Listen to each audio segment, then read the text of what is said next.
We are back with yet another video जहां पर हम आपको My Mother at 66 का एक प्यारा सा छोटा सा वन शॉट देने वाले हैं।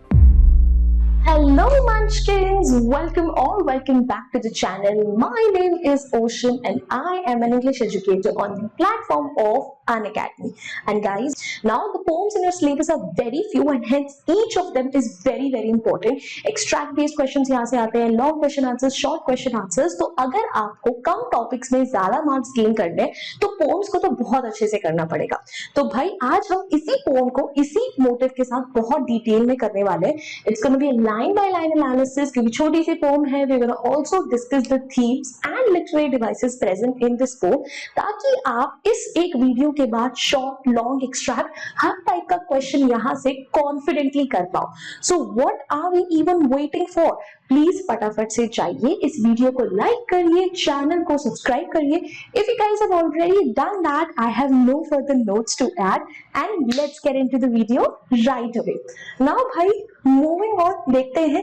देखो भाई, अगर आप लोगों ने अभी भी ओशन मैम को अनअकैडमी पर अच्छे से फॉलो करना स्टार्ट नहीं करा है तो प्लीज बेटा फटाफट से जल्दी कर लीजिए, बिकॉज हम आपके लिए इतने सारी free of cost videos application पर लेकर आते हैं जिस तरीके से यूट्यूब पर लेकर आते हैं। तो बच्चा party please go ahead follow us over there as well, क्योंकि यहाँ पर आपको समरी थीम सब कुछ मिल जाएगा, बट क्वेश्चन आंसर्स डाउट्स वगैरह के लिए आपको वहीं आना पड़ेगा।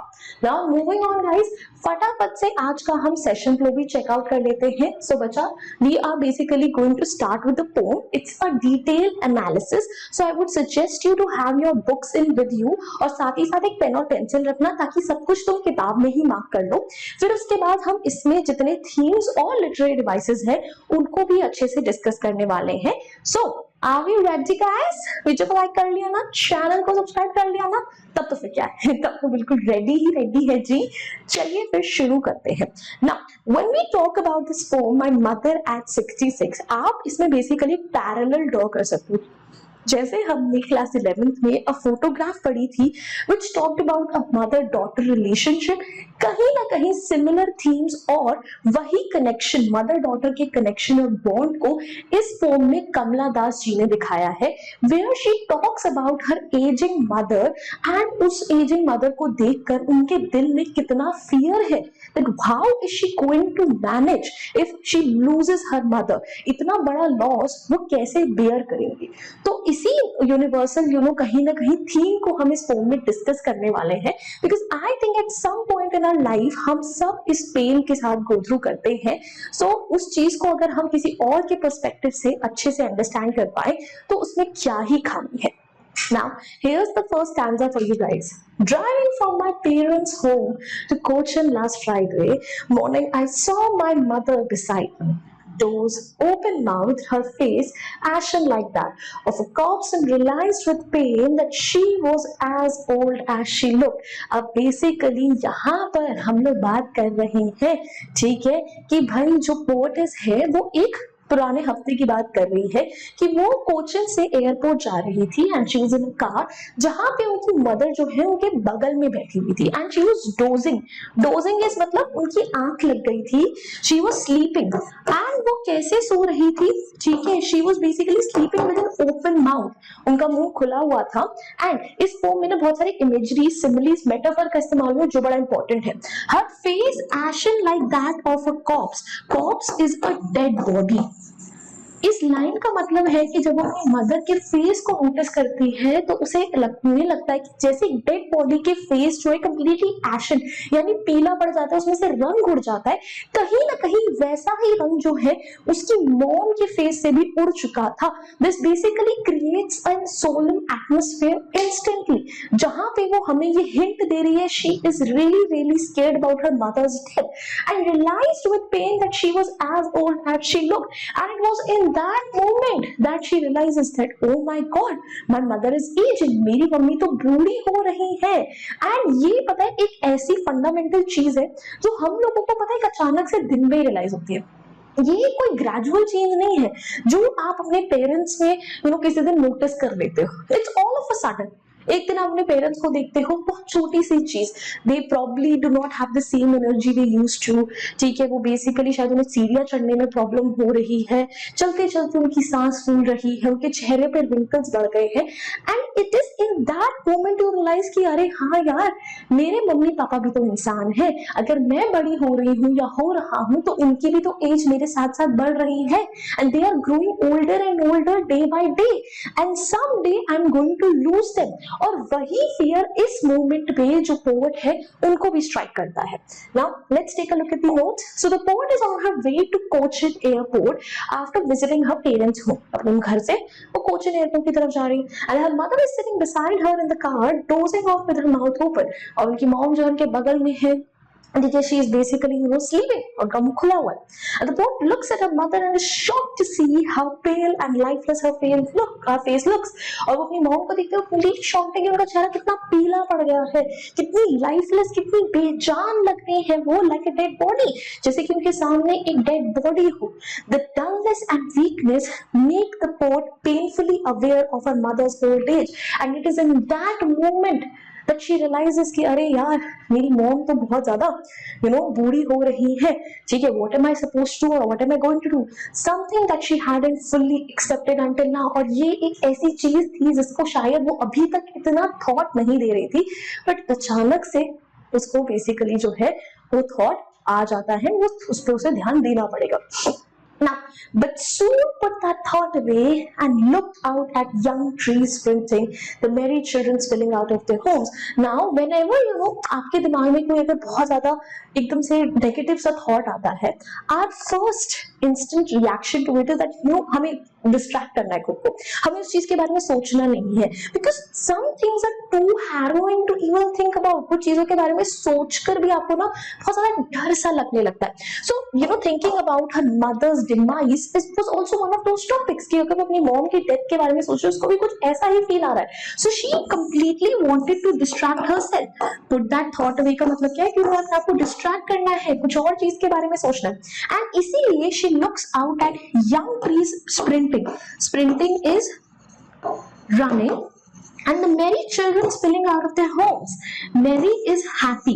अब ये दो images जो पोर्ट ने यूज करी है, merry children and young trees की, they are very very important। यहाँ से क्वेश्चन मल्टीपल टाइम्स बोर्ड्स में आ चुका है कि भाई इन इमेजरीज का इस्तेमाल क्यों हुआ है।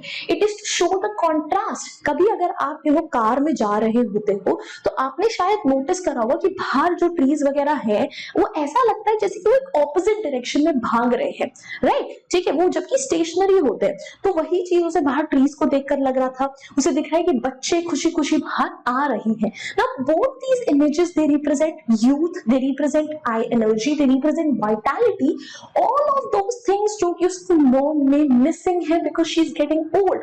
तो वो इसी कॉन्ट्रास्ट को हाईलाइट कर रही है कि यार मेरी मॉम तो बूढ़ी हो रही है, मेरी मॉम तो जल्द ही मरने वाली है, और यहाँ पर जो दुनिया है वहां पर कितनी खुशियां, कितनी ज्यादा क्या बोलते हैं, यूथ प्रेजेंट है, वाइटैलिटी प्रेजेंट है, right. So this is to highlight the contrast, ठीक है, this is the main significance of the imageries that have been used over here.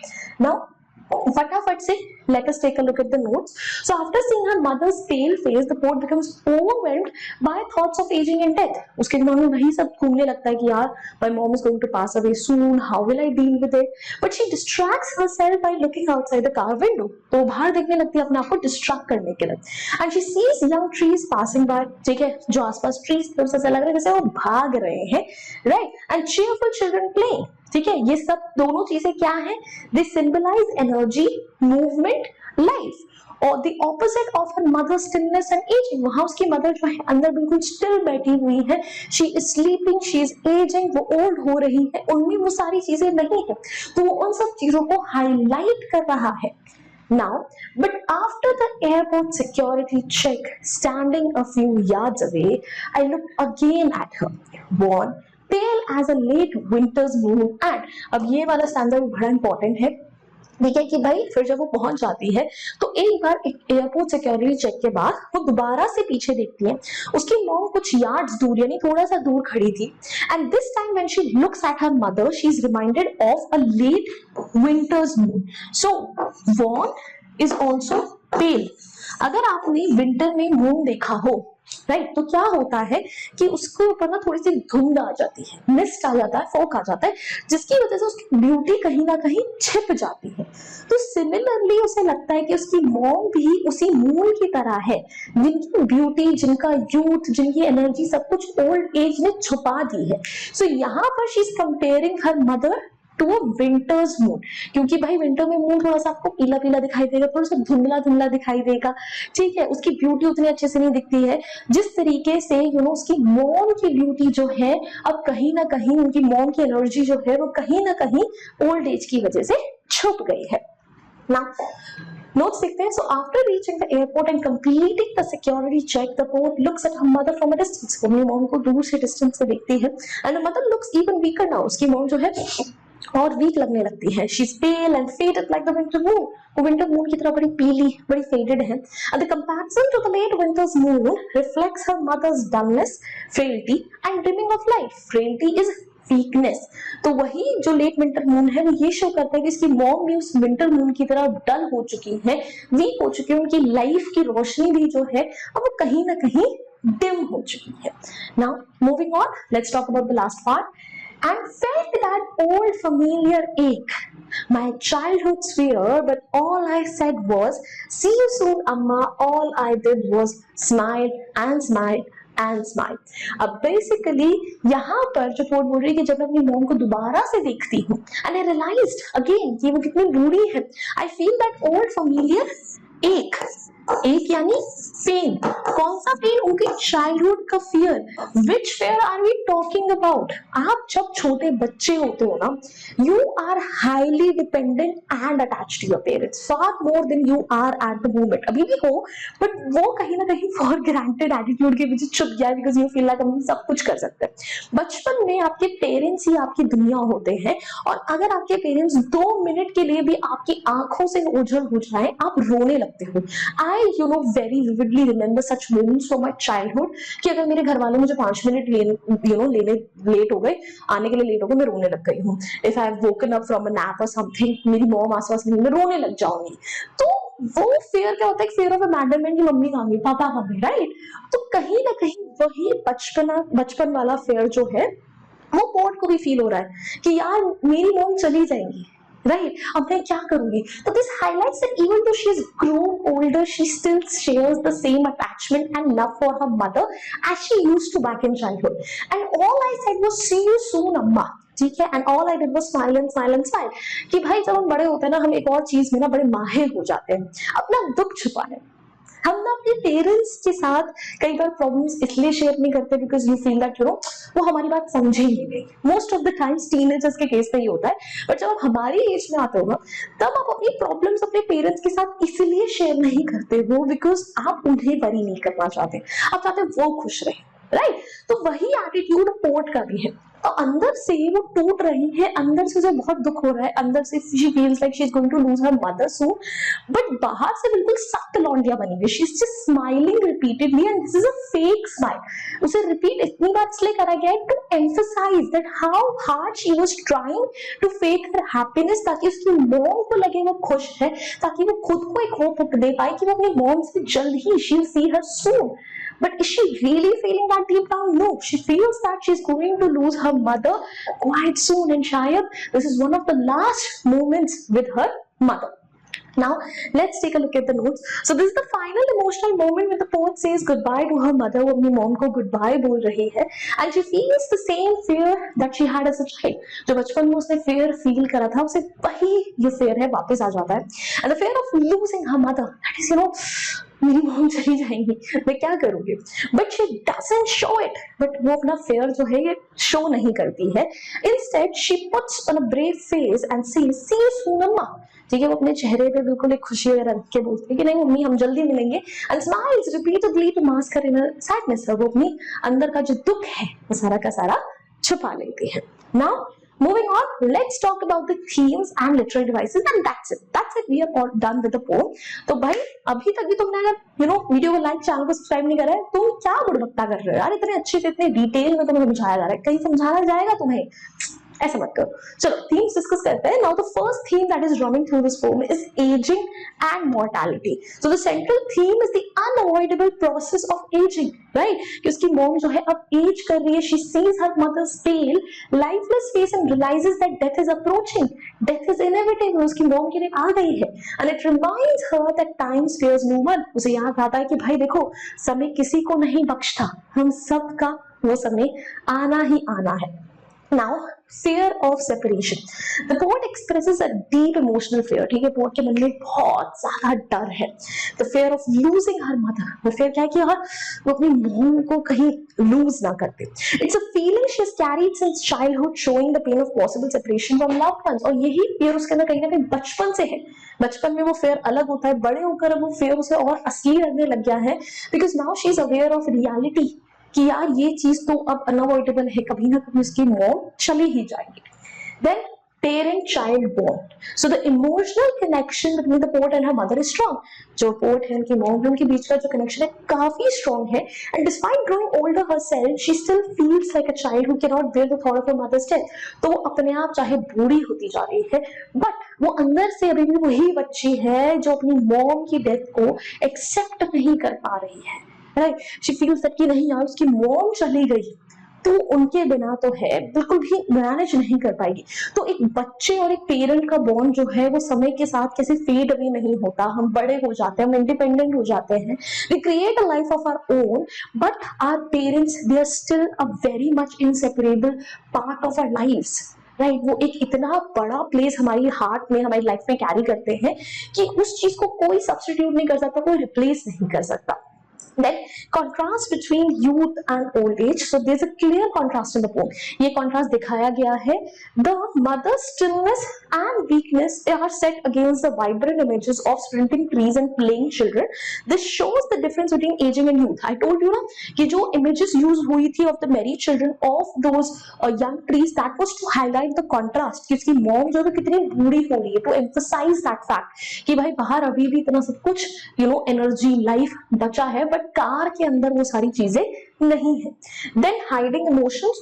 Though the poet feels deep sorrow, she hides her true emotions behind repeated smiles. This theme reflects how people often suppress their pain to stay strong for others. कि भाई जो poet है वो अंदर से टूट रही है, अंदर से उसको बहुत ज्यादा बुरा फील हो रहा है that oh I'm going to lose my mother very soon, but बाहर से she's put up a strong front for her mother. वो ना चेहरे पे कुछ दिखा ही नहीं रही है कि उसे ऐसा कुछ लग भी रहा है। So this shows कि कैसे हम अपने इमोशंस को, रियल इमोशंस को दबाने की कोशिश करते हैं, क्यों? ताकि हम दूसरों के लिए स्ट्रॉन्ग रह सके, ताकि दूसरों को वो टेंशन ना। Now moving on, it's time for literary revise. I just need 2-3 minutes more and that's it. We are done with the poem then. So सबसे पहली जो literary devices में यूज हुआ है that is simile. Simile का मतलब क्या होता है? Like और as की मदद से comparison करना. So her face ashen like that of a corpse. यहाँ पे हमने मदर को dead body से compare करा है। Worn pale as a late winter's moon, यहाँ पे हमने मदर को एक विंटर मून से कंपेयर करा है। रीजनिंग्स जो है मैंने समझाते हुए बहुत डिटेल से बता दी थी, so I am not going to repeat myself. Then there is symbolism. Symbolism का मतलब क्या होता है? जब कोई वर्ड अपने डिक्शनरी वाले मीनिंग से हटकर कोई डीप मीनिंग रिप्रेजेंट करता है। सो जो ट्री स्प्रिंटिंग है, they do not just represent कि जो ट्रीज है वो भाग रहे हैं, वो लाइफ को, एनर्जी को, यूथ को, इन सब चीजों को भी रिप्रेजेंट कर रहे हैं। Then personification. पर्सोनिफिकेशन क्या होता है? किसी भी नॉन ह्यूमन चीज को ह्यूमन एट्रीब्यूट देना। अगेन ट्री स्प्रिंटिंग, ट्रीज कैसे भाग सकते हैं? ह्यूमंस भागते हैं, that is personification. Alliteration. Alliteration के बिना तो कोई पोम कंप्लीट हो ही नहीं सकती, कोई नहीं हो सकती। सो भाई एलिटरेशन क्या है? अगल बगल के वर्ड्स में सेम कॉन्सोनेंट लेटर से जब स्टार्टिंग हो वर्ड्स की, that is alliteration. Smile and smile and smile, S S S start हो रहा है। Next is repetition. Definitely smile word को रिपीट करा गया है एम्फेसिस के लिए, रेपिटेशन। एंजैम्पमेंट। एंजैम्पमेंट क्या होता है? जब आप सेम सेंटेंस को मल्टीपल लाइंस में कंटिन्यू करते हो, पर जब आप एक लाइन से दूसरी लाइन पे जंप करते हो, आप कॉमा या लाइन ब्रेक का इस्तेमाल नहीं करते। जैसे her face ashen like that of a corpse and realize with pain. यहाँ पर सेम सेंटेंस कंटिन्यू हो रहा है, बट यहां से यहां, यहां से यहां, यहां से यहां जाने में हमने कोई कॉमा, कोई सेमीकोलन नहीं यूज करा। देन इमेजरी, इतना प्यारा विविड डिस्क्रिप्शन हो कि आपके दिमाग में इमेजेस स्ट्राइक करने लग जाए, that is what you call imagery. So ashen like that a corpse, ठीक है, this basically creates an image of a dead body in our head. Trees printing, merry children spilling out of the homes, ये भी हमारे दिमाग में images create कर रहे हैं, trees की, बच्चों की. Dawn pale as a late winter's moon, instantly हमारे दिमाग में moon की image आ रही है. So this poem is very very rich in imagery and you know comparison, जिसकी वजह से basically जो है इन literary devices ने इस poem को और ज्यादा beautiful बना दिया है. So yeah, that's all for this poem, right? हमने सब कुछ अच्छे से डिस्कस कर लिया है. अब देखो, अगर आपको बहुत अच्छे से चीजें समझ में आ गई है तो वेट किस बात का कर रहे हो, जाओ एप्लीकेशन डाउनलोड करो, ओशन मैम को फटाफट से फॉलो कर लो ताकि आप इसी टॉपिक से रिलेटेड इंपॉर्टेंट क्वेश्चंस भी प्रैक्टिस कर लो, कोई डाउट्स है तो वो भी वहां पर क्लियर कर लो. एंड यस डेफिनेटली, अगर आपको वीडियो अच्छी लगी है, हेल्पफुल लगी है, यू नो द ड्रिल, कुछ नहीं करना है, hit the like button, share it with your friends and do not forget to subscribe to our channel. I will see you next time. Until then, bye bye, hasta la vista. फिर मिलेंगे पढ़ते पढ़ते. Bye guys. Unacademy. Let's crack it.